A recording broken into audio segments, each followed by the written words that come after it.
2024 ലോക്സഭാ തെരഞ്ഞെടുപ്പിൻ്റെ ജനവിധി വോട്ടെണ്ണൽ ജൂൺ 4 നടക്കുമ്പോൾ കേരളത്തിലെ മുഖ്യമന്ത്രി പിണറായി വിജയൻ രാജിവെക്കാനുള്ള സർവ്വ സാധ്യതകളും മുന്നിൽ കാണുന്നുണ്ട്.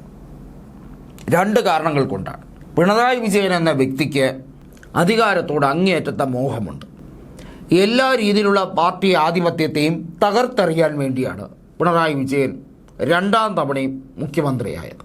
രണ്ടാം തവണത്തെ LDF ഭരണം അത് CPIMൻ്റെ വേരോട്ടത്തെ തന്നെ നശിപ്പിക്കുന്ന, ബംഗാളിൽ എങ്ങനെയാണോ ബുദ്ധദേവ് ഭട്ടാചാര്യ സിംഗൂരിലും നന്ദിഗ്രാമിലെയും പ്രശ്ന വിഷയങ്ങളെ വഷളാക്കിയത്, അവിടെ തൃണമൂലിന് നേട്ടം കൊയ്തെടുക്കാൻ കൃത്യമായും കാരണം ഉണ്ടാക്കിയത്, അങ്ങനെ തന്നെ പറയേണ്ടി വരും.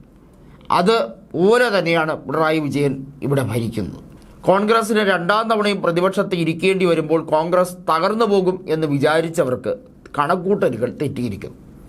യൂത്ത് കോൺഗ്രസിൻ്റെ നേതാവായിട്ടുള്ള രാഹുൽ മാങ്കൂട്ടവും ഷാഫി പറമ്പിലും അതുപോലെ കോൺഗ്രസിൻ്റെ ഒരുപിടി ചുറുചുറുക്കുള്ള യുവ നേതൃത്വവും ഒക്കെ അതീവ ശക്തമായി തന്നെ ഈ അഴിമതി ഭരണത്തെ, ഈ കാട്ടുകൊള്ളയ്ക്കെതിരെ, ഈ അനീതിക്കെതിരെ ശബ്ദമുയർത്തുമ്പോൾ, ഈ അധികാര ഭ്രഷ്ടിനെതിരെ, ഈ അധികാര മോഹത്തിനെതിരെ, അധികാരത്തിലിരിക്കുമ്പോഴുള്ള താൻ പോരിമയ്ക്കെതിരെ നിതാന്തമായി ശബ്ദമുയർത്തുമ്പോൾ അവരെയൊക്കെ അടിച്ചാക്ഷേപിക്കാനും അവരെയൊക്കെ അടിച്ചൊതുക്കാനും അടച്ചാക്ഷേപിക്കാനും അവരെയൊക്കെ സൈബർ ബുള്ളിങ് നടത്തി പമ്പ കടത്തിക്കളയാം എന്ന് വിചാരിക്കാൻ ഒക്കെ തുടങ്ങുമ്പോൾ അത് പിണറായിക്ക് വീണ്ടും വീണ്ടും വീണ്ടും ജനപ്രിയത നഷ്ടപ്പെടുന്നതിന് കാരണമായി മാറുന്നു. ഒട്ടും ജനപ്രിയനല്ലായിരുന്നു പിണറായി വിജയൻ. പിന്നെ എങ്ങനെയാണ് അധികാരത്തിലേക്ക് വന്നത് എന്ന് ചോദിച്ചാൽ കണ്ണൂർ ലോബിയുടെ എല്ലാ രീതിയിലുള്ള സഹായവും പാർട്ടി ഗ്രാമങ്ങളുടെ ആധിപത്യം കൊണ്ടും പിണറായി വിജയൻ പിടിച്ചു നിന്നു എന്ന് വേണമെങ്കിൽ പറയാം. ജനകീയ മുഖം എന്ന രീതിയിൽ പിണറായി വിജയന് കൈവരിക്കാൻ ഒന്നും തന്നെ ഇല്ലായിരുന്നു. പാർട്ടി സെക്രട്ടറി ആയിരുന്ന കാലം മുതൽ തന്നെ എങ്ങനെയാണ് പാർട്ടി സംവിധാനം കൊണ്ടുപോകേണ്ടത് എന്നൊക്കെയുള്ള രീതിയിൽ മുന്നോട്ട് കൊണ്ടുപോകുന്ന, പാർട്ടിയെ അച്ചടക്കം പഠിപ്പിക്കുന്ന, പാർട്ടി നടപടികളിൽ എല്ലാം തനിക്ക് മുൻപന്തിയിൽ ആരും നിൽക്കരുത് എന്ന് പ്രഖ്യാപിച്ചുകൊണ്ട് മുന്നോട്ട് പോകുന്ന പാർട്ടിയുടെ ഏകാധിപതിയായി മാറിയ പിണറായി വിജയനാണ് നമ്മൾ കണ്ടത്. നമ്മൾ ഓർക്കേണ്ടത് പാർട്ടി ജനറൽ സെക്രട്ടറി സീതാറാം യെച്ചൂരിയാണ്. ആ സീതാറാം യെച്ചൂരിക്ക് യാതൊരുവിധ വോയിസുമില്ല. കേരളത്തിൽ മാത്രമാണ് CPIMന് അധികാരം.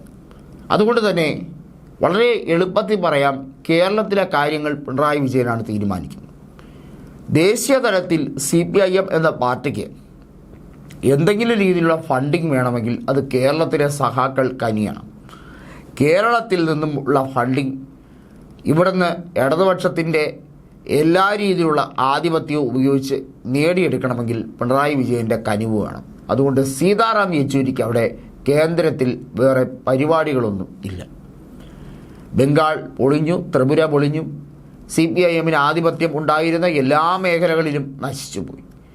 കഴിഞ്ഞ തവണ തന്നെ DMKയുടെ കനിവ് കൊണ്ട്, DMKയുടെ അല്ല കോൺഗ്രസിൻ്റെ, ശരിക്കും പറഞ്ഞാൽ കോൺഗ്രസിൻ്റെ ഫ്ലക്സ്, രാഹുൽ ഗാന്ധിയുടെ ഫ്ലക്സ് വെച്ച് മധുരയിലും കോയമ്പത്തൂരിലും നേടിയ വിജയം മാത്രമാണ് CPIMന് മുതൽക്കൂട്ടായത്. ഒപ്പം കനൽ ഒരു തരി എന്ന രീതിയിൽ ആലപ്പുഴയിലും.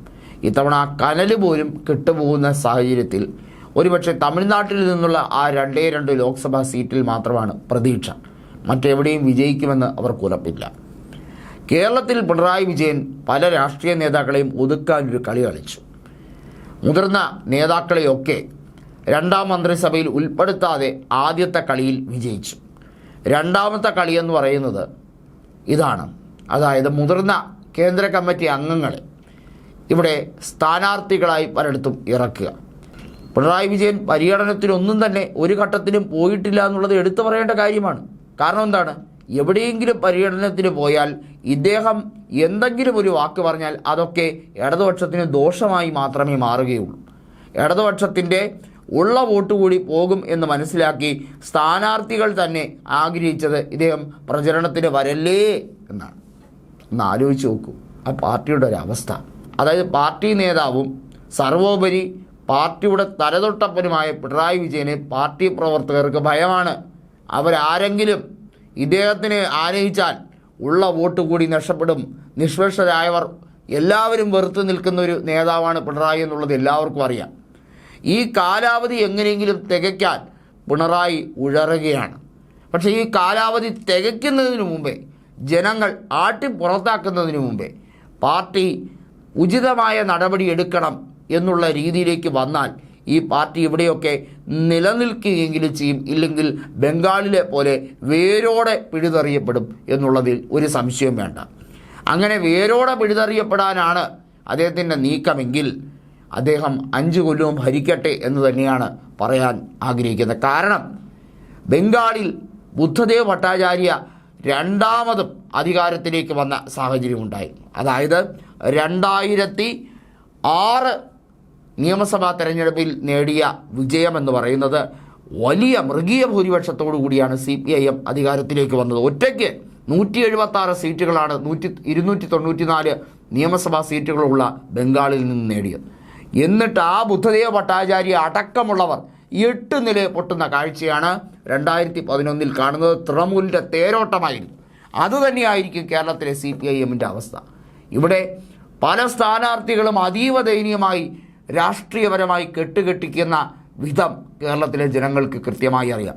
അഹങ്കാരവും താൻ പോരിമയും തന്നിഷ്ടവും കാണിക്കുന്ന ഇടതുപക്ഷ പ്രേമികൾക്ക് വലിയ മനപ്പാഠമാകുന്ന, അല്ലെങ്കിൽ വലിയ പാഠം കൊടുക്കുന്ന, ഒരു സന്ദേശം നൽകുന്ന തെരഞ്ഞെടുപ്പായിരിക്കും ഈ ലോക്സഭാ വിധിയെന്ന് അവർക്ക് തന്നെ അറിയാം എന്നുള്ളതാണ്. അതുകൊണ്ടാണ് MV ഗോവിന്ദ മാസ്റ്റർ പറഞ്ഞത് 1 or 2 സീറ്റുകൾ, അതിനകത്ത് സ്പഷ്ടമായി പറഞ്ഞു 2 സീറ്റെങ്കിലും കിട്ടിയാൽ ഇവിടെ ഇടതുപക്ഷ വിരുദ്ധത ഇല്ല എന്ന് നമുക്ക് മനസ്സിലാക്കാമെന്ന്. കാരണം ആ 2 സീറ്റ് പോലും കിട്ടുമോ എന്നുള്ള കാര്യം സംശയമാണ്.